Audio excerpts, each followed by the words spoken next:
কিয়ামতের ময়দানে তিন ব্যক্তির দিকে আল্লাহ রহমতের দৃষ্টি দিবে না। এর মধ্যে একজন হলো ওই ব্যক্তি যেই ব্যক্তি পণ্য মিথ্যা কথা বলে বিক্রি করে। কোন বর্ণনা আসছে যে ব্যক্তি দান করে খোটা দেয়, যে ব্যক্তি লুঙ্গি টাকনুর নিচে রাখে, এদের দিকে আল্লাহ তাআলা তাকাবেন না কিয়ামতের মাঠে। কি টাকনুর নিচে রাখে? এদের দিকে আল্লাহ তাআলা কিয়ামতের ময়দানে তাকাবেন না। এখন তো এটা আমরা কিছু ভাবি না, মনেই করি না। নামাজে গেলে যাক মাশাআল্লাহ তাও উঠায়, আল্লাহ বাঁচাইছে যে নামাজের সময় উঠায়, না উঠাইলে কি করার ছিল?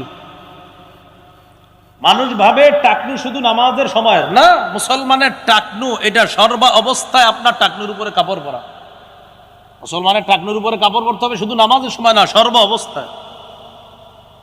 তো যাই হোক, মিথ্যা শপথ করে পণ্য বিক্রি করলে খবর আছে। হাদিসে আসছে সৎ ব্যবসায়ী কিয়ামতের ময়দানে নবী সিদ্দিকদের সাথে থাকবে। কিন্তু যে ব্যক্তি মিথ্যা কথা বলে পণ্য বিক্রি করে এর অবস্থা খুব খারাপ হবে। ভাই জুতার দাম কত?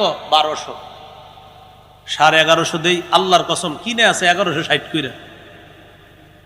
কত করে?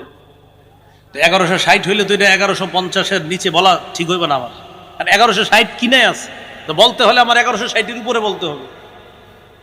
এখন আপনি যে কসম করলেন 1160 করে কিনা, তাই 1200 বেচবেন, বিক্রি করলেন। কারণ উনি পাইকারি দোকানে গিয়ে খোঁজ নিল এই জুতা 300 করে কিনে আনছেন, তার মানে মিথ্যা কথা বললেন 700 টাকা বা আরো বেশি, 900 টাকা মিথ্যা কথা বললেন। এই যে মিথ্যা কথা বললেন, এটার জন্য আপনি আল্লাহর দরবারে দাঁড়ানোর জন্য তৈরি থাকেন।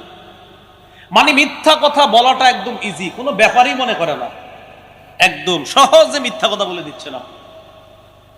আপনারা কিন্তু বেজার হবেন না, এই কথা তাদের গায়ে নেবেন যারা মিথ্যা কথা কয়ে ব্যবসা করেন। যদি মিথ্যা কথা বলেন আপনার, হ্যাঁ ওয়াজ আপনাকে করতেছে, আমি আবার বলছি এখানে যদি কোনো মিথ্যাবাদী ব্যবসায়ী থাকেন তো ওয়াজ আপনার জন্য ঠিক হয়ে যাবে। তো মিথ্যা কথা বলতে বলতে তার নাম আল্লাহর খাতায় কাযযাব লিপিবদ্ধ হয়ে যায়। আল্লাহর হস্তে মিথ্যা কথা বলেন না।